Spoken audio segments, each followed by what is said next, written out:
If you're having coffee with me, I'd welcome you to my tangle of words and introduce you to our main guest for dinner later today. A chicken. What? Oh no, it doesn't have a name. Naming something makes it your responsibility, and you can't eat something you've named. Never play with your food. Didn't your moms teach you that? You know how when you visit people and they want to cook chicken for you, but you can't stay for dinner? So instead, you're given a live chicken to go? Yeah, check out my Chicken Diaries article for a look at how such a scenario plays out. Long story short, there's this chicken which has been squawking and screeching all night long, and soon it will be delicious. I hope you're not a vegetarian, or at least not offended by those of us who partake in meaty goodness. Some people are super squeamish about the killing of chickens, yet will gladly wolf down a bucket of spicy chicken nuggets. Well, somebody gotta do the deed. I had the misfortune of attending a mission boarding school where we were instilled with a particular set of chicken killing skills. While I can say I look back to boarding school days with fondness, the skills do come in handy at times like this. I know some people who think chicken comes from the supermarket neatly packaged up and would rather not deal with any unpleasant knowledge. I'm a descendant of hunters from a hunter-gatherer clan. Sometimes I stab store-bought chicken when taking it out of the fridge just to keep my skills finely honed. Why did the chicken hide in the fridge? It didn't. It's dead. You bought it from the supermarket and put it in there because you want it for dinner later. And before you start thinking that I'm some sort of chicken psychopath, let me put it to you that I am pretty humane about it all. I always sharpen the knife before I begin to make the deed as swift as possible. Oh, and I learnt an interesting hack.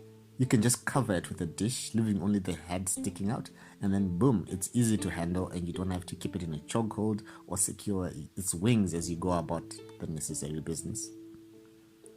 If you're having coffee with me, I would ask you why they call a chicken with its feathers plucked a dressed chicken.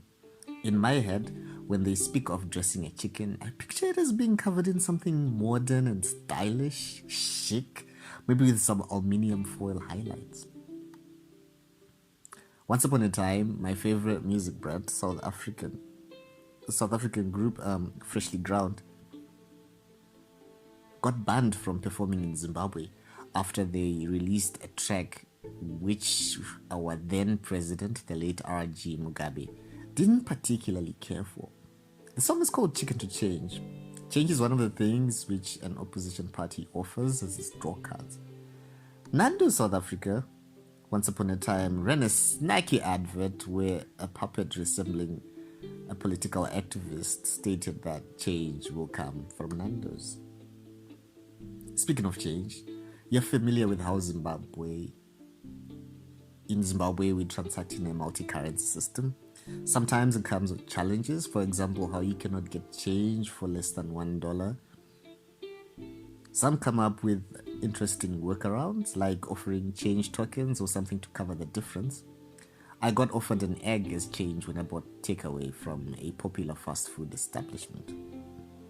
Weirdest thing is that some establishments, they will offer you change in Zim dollar, but if you try to cover the cents using Zim dollars, they will tell you that they can't accept Zimbabwe dollars.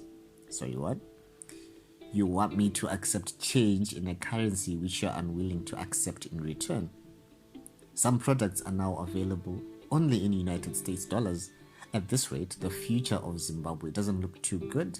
Can't blame people for preferring to have the United States dollars. Oh, I remember I mentioned the other week how we will be getting gold coins. Having looked at the maths, the coins will be minted out in 1 troy ounce of 22 karat gold, which means each coin will cost upwards of 1,600 United States dollars. They are definitely not something us ordinary folk can look to or acquiring or trading in. If you're having coffee with me, I'll tell you that free education is coming next year, just like they said the other year. I ran into clips of the Sri Lanka situation with people storming the presidential palace and taking a dip in the presidential pool, captioned, "This could be us, but you're a chicken." What's going on in your neck of the woods?